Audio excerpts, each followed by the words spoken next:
Perfect. We're on YouTube and Facebook. YouTube.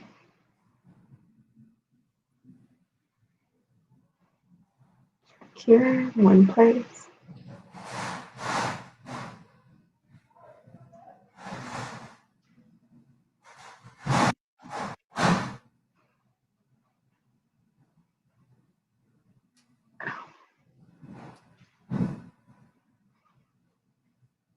Almost done sharing this out.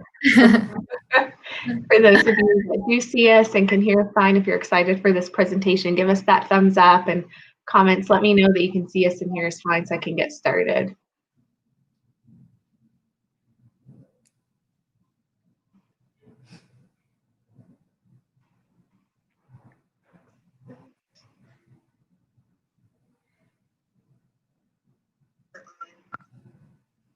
Perfect. I see Deandra on here with us and a couple other people. So as you're hopping on here, if you can let us know you're watching with us, give me that thumbs up, give me a comment so that I can give you the shout out that you deserve.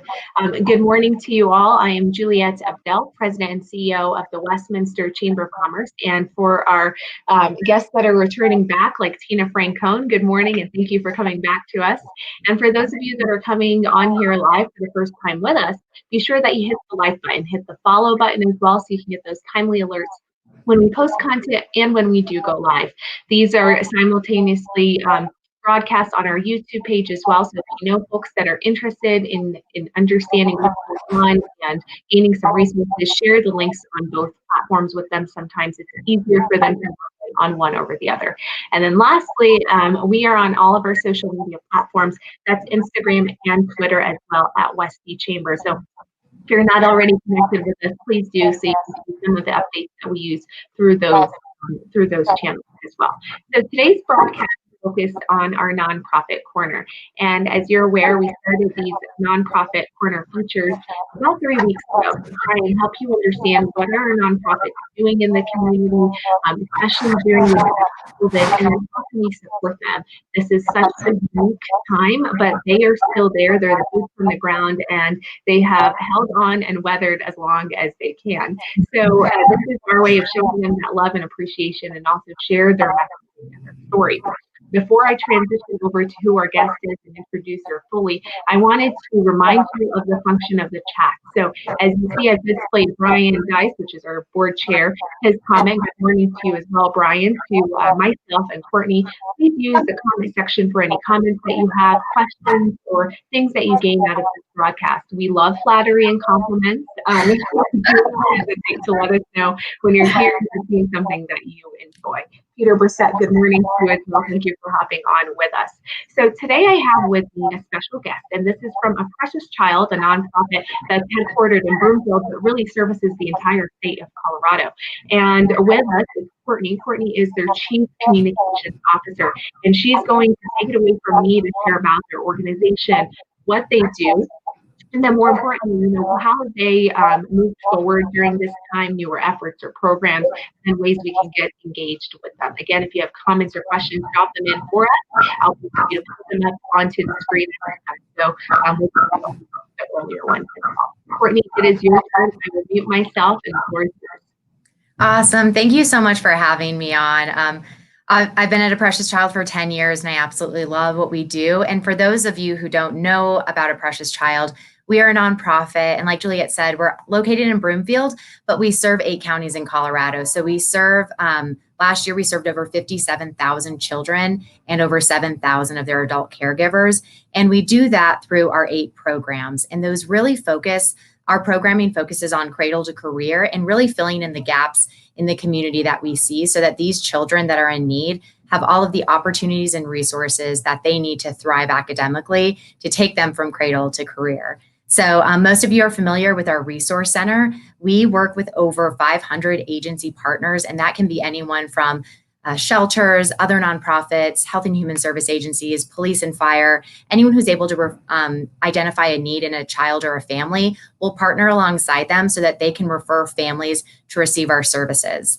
And so our resource center, we see about 40 families every single day where they're able to come in, and we like to think that it looks like a Target. We set it up. Our friends at TJ Maxx actually came in and helped us put down, like show us how to situate things so people truly felt like it was a shopping experience, because everything we do with our programs and our families, we really aim to have a dignified experience for our families.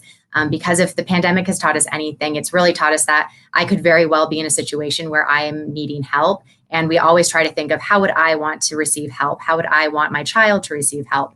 And so we are very intentional with making sure that all of our programs, all of our services are provided to our families in a dignified manner. So when families come to see us, they're provided a shopping cart and they get to actually shop for their family. And they get about 40 items of clothing per person in their family, infant to adults. They're truly providing for their family. They're getting a ton of stuff so that it's one less stress off their shoulders. They're not having to save money to go shopping. They're able to put that money towards rent, towards utilities, so that they're able to get onto the path of self-sufficiency.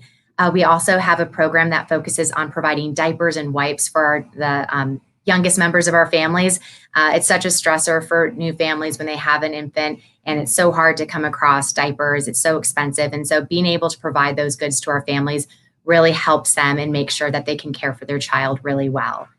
We have 3 scholarship programs. Again, looking at the different gaps that were in the community, we really saw a strong need for support in extracurricular activities, whether that be sports or the arts. We just saw such a huge need, whether it was registration fees to join a rec league or it was renting a musical instrument to join band at school. There were so many different needs, and children in need just simply could not afford to pay those. And so we came alongside and we work with our families so that we can pay for the registration fees for them so that their kiddos can actually play soccer, or we pay for the musical instrument so that that child can be involved in band and play alongside their peers. And then the really neat part about these programs is that we track the grades and attendance before and after the program to really see what impact that we were able to have. Last year, 90% of the kids in those programs saw a rise in their grades and attendance, because extracurricular activities always teach those kids amazing things, responsibility, time management, having that drive, that focus to really accomplish what they're going after. And then we also have a program called EduCentials, where we provide educational support for kiddos, whether that be, especially now, computers, those T9 calculators that are so expensive to these children, and it really puts them at a disadvantage when they don't have easy access to them. So we're able to provide those to the children so that they're able, again, to be on that same level playing field as their peers and have those same opportunities and resources. We also have, right now, we're right in the midst of it, our Fill a Backpack program, where last year we filled over 20,000 backpacks filled with school supplies. And this year looks a little different because, again, with COVID, we weren't sure how the next school year was going to look, but working really closely with the school districts, working really closely with Westminster Public Schools, seeing what their needs were, seeing what they actually needed from us. We're working to put those backpack kits together, because whether kids are starting school virtually or whether they're going to be in person, they're still going to need the school supplies so that they can participate alongside their peers, especially if it's done virtually. Children in need are less likely to have those materials at home, and they don't have that support from the teacher to ask for those items so that they can use them when they're at home to do their schoolwork. And so our goal this year is a little lower. It's 15,000 backpacks, but it's still obviously a lot. And so we're busy right now in our donation center filling those backpacks and making sure that they get to the kiddos before the first day of school. And then our last program that I'll chat about is our holiday program called Precious Gift, where we provide holiday gifts for children in need. And so we collect their top 3 gift wishes, and we partner up with Flatiron Crossing, Orchard Town Center, companies, individuals to help sponsor those children so that these children are actually getting something that they want on the first day of Christmas. And the cool thing that kind of sets us apart is that we actually ask for all the gifts to be unwrapped, and then we actually provide mom and dad with wrapping paper so that mom and dad get to be a part of the process. They get to wrap the gift for their child. They get to see what they're giving their child and really keep the tradition. If their tradition is wrapping their gift on Christmas Eve, every single year, we want them to keep that tradition and make them feel as normal as possible and keep that sense of normalcy for the child. But that's usually a Precious Child in a nutshell. But as soon as I'm sure all of you have experienced, this year kind of took us for a whirlwind. So as soon as COVID hit, we are able to pivot really quickly and put a pause on our regular programming and really focus on providing hygiene items, cleaning supplies, and diapers and wipes to families in need. We are lucky enough to be a part of Broomfield VOAD, which is Voluntary Organizations Active in Disaster. And so we had a really good heartbeat on what the different needs were in the community. We knew what organizations were providing food and what the needs of the community really were. And so at the time, it was having access to cleaning supplies, having access to diapers. If you guys could remember back in March and April, finding diapers was really difficult. And so we wanted to come alongside the agency partners that we are working with so that we weren't duplicating efforts, but we were adding to the efforts that were already happening. And so we were able to support over 26,000 individuals during the early stages of COVID relief with different hygiene items, whether that be shampoo, conditioner, laundry, soap, and then also cleaning supplies. That disinfectant spray was game changing for a lot of our families. It just put them at ease knowing that they had those materials so that they could keep their space as safe as possible for their children. And then, as you can imagine, diapers and wipes were so hard to come by. And so we were able to pivot really quickly and make sure that the families that we were serving had access to all of those items. So it's been quite a year already. We always joke, we're like, it's still 2020, huh? It's felt like a lot longer. That is too funny. It does feel like it's already another year, honestly. And before we hopped on, I know you and I touched on how it doesn't even feel like summer because things are just not the normal wavelength. Exactly. So for those of you that are hopping on with us a little bit later, I see Counselor Seymour and a couple others. We have with us Courtney. She is the Chief Communications Officer for Precious Child. She touched on what they generally do in a calendar year, which is quite a bit. And I've typed those into comments in the comment section of this video broadcast. So you can see from their shop that they have available to the drive that they do, holiday program, and more that they generally have an offer. And then immediately what they did in response to COVID, which is really a nice collaborative approach of seeing what is the community in need of, what are some nonprofits already doing, and then where can we fill in to make sure that our clients are taken care of. And I think trying to make sure that all needs are filled as opposed to doing what everybody else is doing really helps in this time. So Courtney, can you share a little bit about how are your employees during this time? Are you guys working remotely? Are you doing a hybrid element that's there, or has it continued to be the same and there's not really been that interruption? Yeah, so pretty early on, we were dubbed an essential service. And so we did take a week off to do a deep clean of our facility just to kind of start fresh. But since then, we've been lucky enough to be in a 26,000 square foot building. So we really have the opportunity to practice social distancing. I have about 50 masks around my office that we wear when we're out and about, but luckily I'm in an office space, so I don't have to wear a mask. But if you're outside of our office space, you have to wear a mask. We have every single volunteer is temperature checked along with they have to wear a facial mask and wear gloves when they volunteer with us. Same with the families that are coming in to serve. And usually we have these great big numbers of amount of volunteers that are coming in. We had over 9,000 last year. This year we had to shrink that down to make sure that we could practice safe social distancing and have small groups in our space. And so our numbers look a lot different. And same with our families that we serve. We usually invite the whole family to come in and shop. Now we're only allowing one person from a family to shop at a time to really make sure that we are keeping those group numbers down and providing a really safe space, not only for the families and the volunteers and the donors, but for our employees and making sure that we're being as safe as possible. Absolutely. And this raises a few questions that I'm just going to kind of tag over some of what you shared. So we touched on the family shopping and really trying to limit some of the numbers of them that are coming at the same time. How does that look like for your hours of operation? Are you guys running that side of the nonprofit fully as you normally would? Has that changed? And then as a follow-up to that, are you maintaining health standards, right? Sanitizing things? Are there social distancing markers? What parameters have been put in place on that side of your business? Yeah, so clients are still able to come in and shop regular business hours. I think the first appointment's at 9 o'clock and then the last appointment's at 3 o'clock. And we just make sure everything is scheduled. So families will call in and schedule. So we're really able to keep a good handle on how many families we see in an hour. If we only need to see 5 families that hour, we'll keep it to that so that we are able to practice safe social distancing. And so the store floor is about, I think it's 5,000 square feet.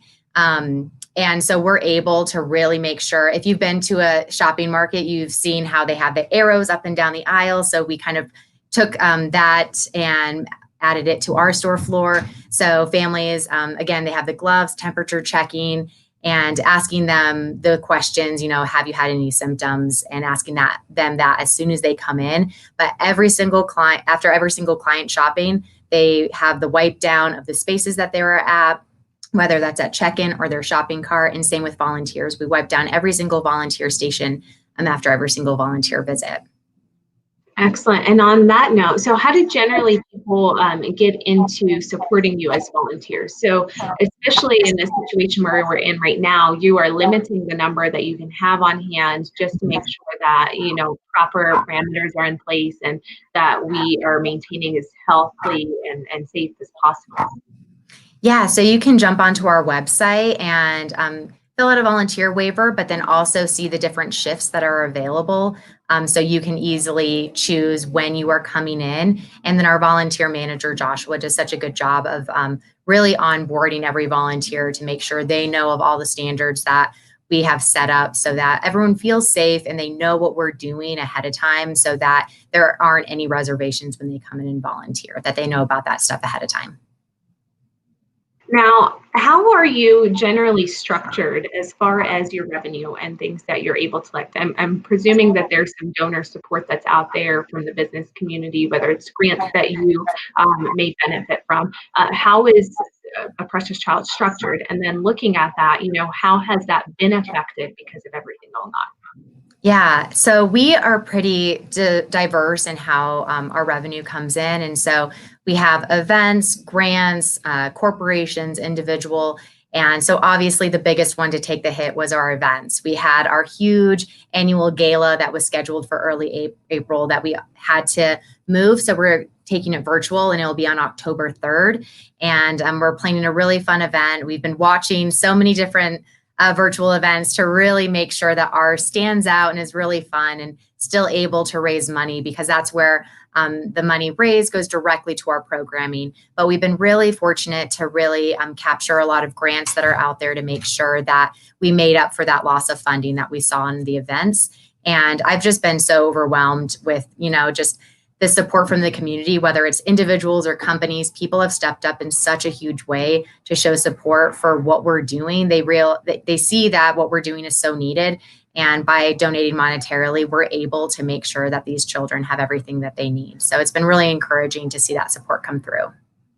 That is awesome. And in terms of, and because it looks like you've actually been able to fill your needs by staggering some of those resources that you generally have, which I think is smart when you're trying to find where you're getting the revenue. Has that also been able to have you sustain your employee base? So none of your employees were affected by this, or were they? And how has that effect gone in? So we've seen some businesses where they've had to actually add on some people to address the demand and needs, and then others, that were not in a position to keep some of their employees.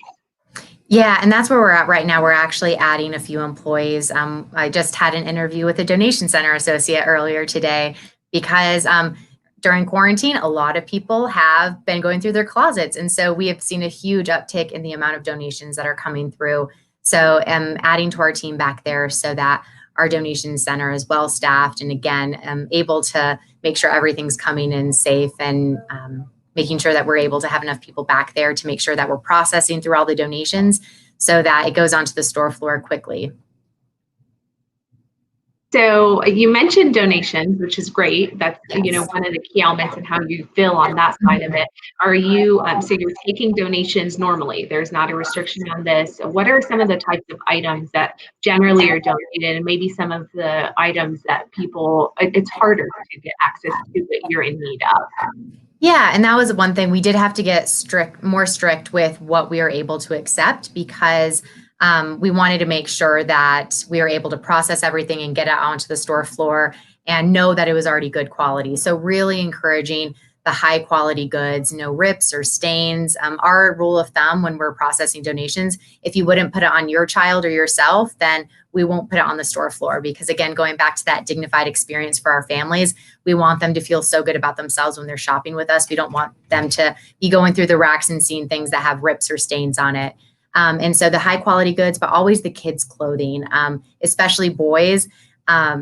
I don't know what they do to their jeans, but man, they just destroy them. So always like sizes 5 to about 10 or 12 are really those hot sizes that we need for boys' clothing specifically. But the kids' clothing is always needed.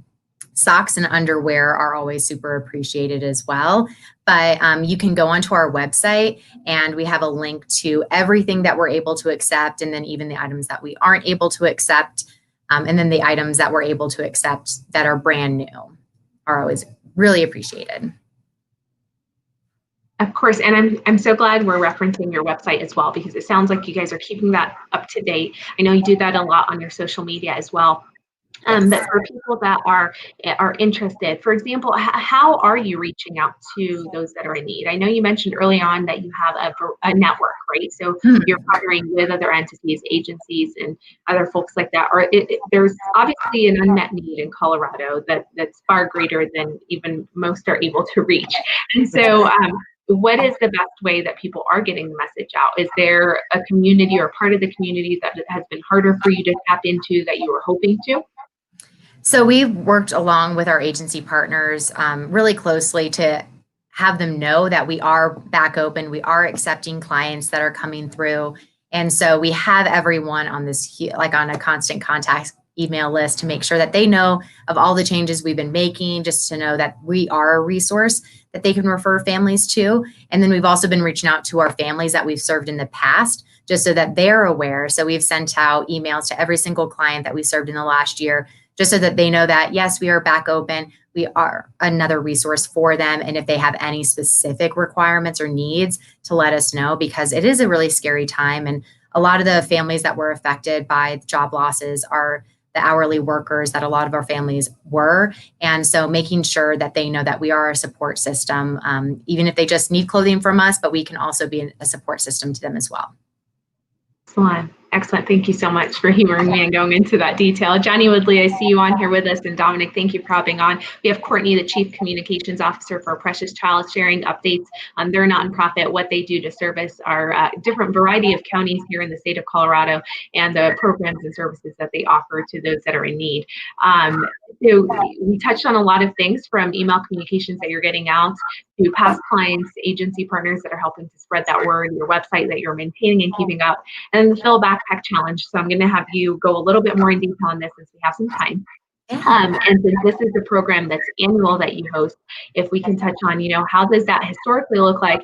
And then are we accepting things physically? I know this is turned into a virtual event, but does that mean people still can't drop things off? Yeah, so Fill a Backpack is kind of one of our staple programs. That's when it's summertime, is it's Fill a Backpack time. And so it's definitely been different this year. Last year, we served over 20,000 children with new backpacks and new school supplies so they could start the year feeling prepared and confident. This year, we've lowered that number a little bit just to make sure that we aren't spreading ourselves too thin. So the goal is 15,000 backpacks, still a huge number. But we work with about 50 of our agency partners, which are a lot of the school districts. So Westminster Public Schools, we work very closely with them. They've requested about 3,000 backpacks from us this year. And so really working with them to figure out what their needs are. We know that a lot of schools are going back and forth. Are they starting virtually? Are they going in person? And so we just wanted to make sure that we were providing them with the goods that they actually needed for their students. And so a few of our agencies have not requested actual backpacks. They're like, you know what, we might only need the school supplies this year. Some other people are like, actually, we really need more backpacks. And so it's been that really constant communication, especially as things change so quickly, to make sure that we are in front of it and that we're working with our agency partners to give them stuff that they actually need. And so right now we have the Fill a Backpack Corporate Challenge happening, where people can jump on and donate. Everything is done virtually, but we do accept donations in kind. So you can still drop those donations off at our facility. We just don't have, for so many years, we've relied on corporations and companies to have physical bins of dropping off so that families can drop off donations throughout the city. This year, we've really tried to focus that on virtual drives. And so we have an Amazon wish list that you can just jump on, purchase what you need right there, and then it ships directly to a Precious Child. So it makes it easier for people who are wanting to get involved. They can just jump on and sponsor that way. We've also are working with a larger partner. They're called EPI, where they have created our actual backpacks, and then you can purchase them at cost. And so they're about for $15, $16, you can actually buy a backpack filled with all the school supplies and send it directly to us. And all that can be found on our website. But it's definitely been very different this year. Our mailman loves us, hates us, not sure. We see about, 50 to 70 packages every single day from Amazon, but we've gotten very, very familiar with our mailman now. I bet I would be dying to open up those packages for sure. Right. So you touched on a question that kind of came up in my mind was, how do people get on the list to receive a backpack? But it looks like the individual schools are handling that. Is that right? Yeah, so we always try, again, to have that dignified experience. And so last year, serving 20,000 children with backpacks, if those 20,000 kids came to a Precious Child, it'd be absolute chaos. And so we really rely on that partnership with our agency partners. So Westminster Public Schools, Adams 12 Public Schools, DPS, we'll work with them and they'll request backpacks from us. We'll get them to them, and then they're able to distribute those backpacks in a dignified, fun way for them. Usually in the past, it's been fun back to school events where they're signing up for free and reduced lunch. They're doing, free haircuts, all that fun stuff. This year, it's going to look a little different. But with our agency partners, we always ask that they distribute the backpacks before that first day of school so that that child feels confident and ready before the school year starts.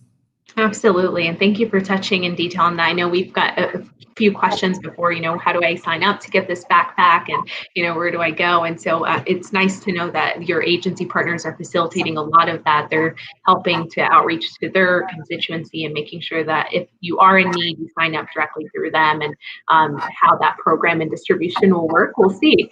You touched on one thing, and I want to touch on this before we round out, and that's the shop. And I'm going back to kind of the retail component. Are people using their own money to buy these things that are at a reduced level? Are there vouchers? How does this work on the side of someone that might be in need, going to a Precious Child and then looking through the inventory that you might have for them, clothing wise or other items like that?